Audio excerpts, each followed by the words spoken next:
Hello friends, welcome to ಯಶೂಸ್ ಅಭಿರುಚಿ. ಇವತ್ತಿನ ವಿಡಿಯೋದಲ್ಲಿ ಕಷಾಯ ರೆಸಿಪಿನ ನಿಮ್ಮ ಜೊತೆ ಶೇರ್ ಮಾಡ್ಕೊಳ್ತಾ ಇದ್ದೀನಿ. ನೆಗಡಿ, ಕೆಮ್ಮು ಅಥವಾ ಅಜೀರ್ಣ ಆದಾಗ ಇದು ಒಂದು ಒಳ್ಳೆ ಹೋಮ್ ರೆಮಿಡಿ ಅಂತ ಹೇಳ್ಬೋದು. ಕಷಾಯ ಮಾಡಲಿಕ್ಕೆ ನಾನು ಒಂದು ಸಣ್ಣ ಪ್ಯಾನ್ನಲ್ಲಿ 3 ಟೀ ಸ್ಪೂನ್ ಅಷ್ಟು ಕೊತ್ತಂಬರಿ ಬೀಜ ಹಾಕೊಂಡು ಕೇವಲ 10ರಿಂದ 20 ಸೆಕೆಂಡ್ಗಳ ಕಾಲ ಲೋ ಫ್ಲೇಮ್ನಲ್ಲೇ ಹುರ್ಕೊಳ್ತಾ ಇದ್ದೀನಿ.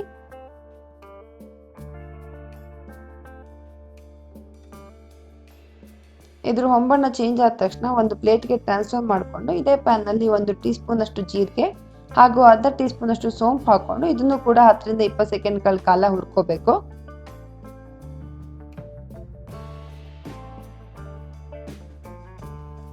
ನಂತರ ನಾನು ಇದಕ್ಕೆ ಅರ್ಧ ಇಂಚಿನಷ್ಟು ಚಕ್ಕೆ, 7ರಿಂದ 8 ಲವಂಗ, 8ರಿಂದ 10 ಕರಿಮೆಣಸು ಹಾಕೊಳ್ತಾ ಇದ್ದೀನಿ. ಇದ್ರ ಜೊತೆಗೆ 2 ಕಡ್ಡಿ ಕರಿಬೇವಿನ ಸೊಪ್ಪು ಕೂಡ ಹಾಕೊಳ್ತಾ ಇದ್ದೀನಿ. ಇದನ್ನು ಕೂಡ 10ರಿಂದ 20 ಸೆಕೆಂಡ್ಗಳ ಕಾಲ ಚೆನ್ನಾಗಿ ಬಾಡಿಸ್ಕೋಬೇಕು. ಇದೆಲ್ಲದನ್ನು ನಾನು ಡ್ರೈ ರೋಸ್ಟ್ ಮಾಡ್ಕೋತಾ ಇದ್ದೀನಿ. ಯಾವುದೇ ರೀತಿ ಎಣ್ಣೆ ಅಥವಾ ತುಪ್ಪ ಹಾಕೊಳ್ತಾ ಇಲ್ಲ. ಇದು ಕಂಪ್ಲೀಟ್ ಆಗಿ ಕೂಲ್ ಆಗೋಕೆ ಬಿಟ್ಟು ನಂತರ ನಾನು ಇದನ್ನ ಪುಡಿ ಮಾಡ್ಕೊಳ್ತೀನಿ. ನೋಡಿ, ಈ ರೀತಿಯಾಗಿ ಪುಡಿ ಮಾಡ್ಕೋಬೇಕು. ನಂತರ ಪುಡಿನ ಯೂಸ್ ಮಾಡಿಕೊಂಡು ಕಷಾಯ ಹೇಗೆ ಮಾಡೋದು ಅಂತ ನೋಡೋಣ ಬನ್ನಿ. ಒಂದು ಪ್ಯಾನ್ನಲ್ಲಿ 2 ಕಾಫಿ ಕಪ್ ಅಂದರೆ ಸುಮಾರು 200 ml ನಷ್ಟು ನೀರು ಹಾಕೊಳ್ತಾ ಇದ್ದೀನಿ. ಇದ್ರ ಜೊತೆಗೆ 1 ಟೇಬಲ್ ಸ್ಪೂನ್ ಅಷ್ಟು ತುರಿದಿಟ್ಕೊಂಡಿರುವಂತಹ ಹಸಿ ಶುಂಠಿ, 2 ಟೇಬಲ್ ಸ್ಪೂನ್ ಅಷ್ಟು ಬೆಲ್ಲ ಹಾಗೂ 1 ಟೇಬಲ್ ಸ್ಪೂನ್ ಅಷ್ಟು ಕಷಾಯ ಪುಡಿ ಹಾಕೊಳ್ತಾ ಇದ್ದೀನಿ. ಹಸಿ ಶುಂಠಿ ಬದಲಿಗೆ 1 ಟೇಬಲ್ ಸ್ಪೂನ್ ಅಷ್ಟು ಶುಂಠಿ ಪೌಡರ್ನ ನೀವು ಕಷಾಯದ ಪುಡಿ ಜೊತೆ ಸೇರಿಸ್ಕೋಬಹುದು. ಇದ್ರ ಜೊತೆಗೆ 8ರಿಂದ 10 ಕರಿಬೇವು ಹಾಕೊಳ್ತಾ ಇದ್ದೀನಿ. ಇದು ಆಪ್ಷನಲ್ಲು. ಹಾಗೂ 1/4 ಟೀ ಸ್ಪೂನ್ ಅಷ್ಟು ಅರಿಶಿನ ಹಾಕೊಂಡು ಒಂದು ಕುದಿ ಬರೋ ತನಕ ಹೈ ಫ್ಲೇಮ್ನಲ್ಲಿ ಕುದಿಸಿ ನಂತರ ಉರಿ ಸಣ್ಣ ಮಾಡಿಕೊಂಡು 5 ನಿಮಿಷಗಳ ಕಾಲ ಚೆನ್ನಾಗಿ ಕುದಿಸ್ಕೋಬೇಕು.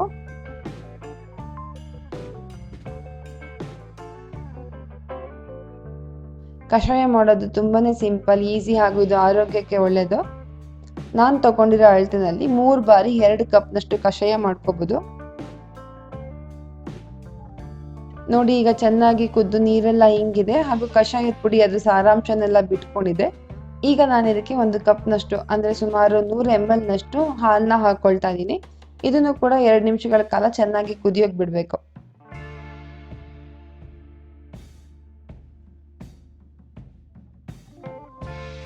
ಈಗ 2 ನಿಮಿಷಗಳ ಕಾಲದಿಂದ ಹಾಲು ಚೆನ್ನಾಗಿ ಕುದ್ದಿದೆ, ಕಷಾಯ ರೆಡಿ ಆಗಿದೆ. ಇದನ್ನ ಫಿಲ್ಟರ್ ಮಾಡ್ಕೋಬೇಕೀಗ.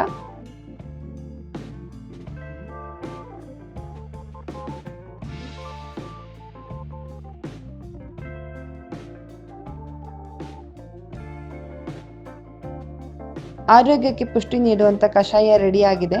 ನೀವು ಕೂಡ ಈ ರೆಸಿಪಿನ ಟ್ರೈ ಮಾಡಿ ಹೇಗೆ ಬಂತು ನನಗೆ ಕಮೆಂಟ್ ಸೆಕ್ಷನಲ್ಲಿ ಕಮೆಂಟ್ ಮಾಡಿ ತಿಳಿಸಿ. ನಿಮಗೆ ಈ ವಿಡಿಯೋ ಇಷ್ಟ ಆಗಿದ್ದಲ್ಲಿ ಲೈಕ್ ಮತ್ತು ಶೇರ್ ಮಾಡಿ. ನನ್ನ ಚಾನಲ್ಗೆ ಸಬ್ಸ್ಕ್ರೈಬ್ ಮಾಡ್ಕೊಳ್ಳಿ.